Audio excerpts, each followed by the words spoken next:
సింగిల్గా పోటీ చేసినంత మాత్రాన ఎవరు సింహం అయిపోరండి జగన్మోహన్ రెడ్డి గారు.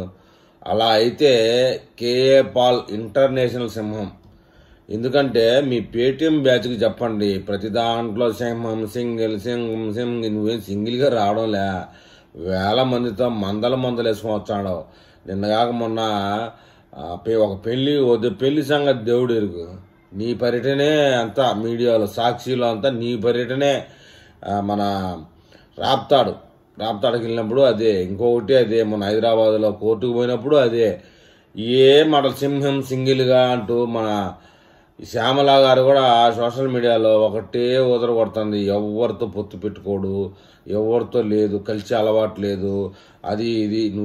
నీతో ఎవరు కలవాలని ఉన్నారు చెప్పు? ఒక బీజేపీ వస్తే, జనసేన వస్తే, పోనీ లాస్ట్కి కేఏ పాల్ వస్తాడా, లేదా కమ్యూనిస్ట్ పార్టీలు వస్తారా, నీ చెల్లెలు షర్మిల వస్తే రాదు.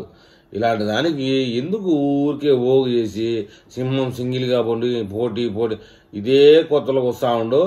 నువ్వు ఇంకా 20-30 ఏళ్ళైనా ముఖ్యమంత్రి అయ్యే అవకాశం ఉండదు. కాబట్టి ఈ డైలాగ్కి ఎక్స్పైర్ అయిపోయింది డైలాగు.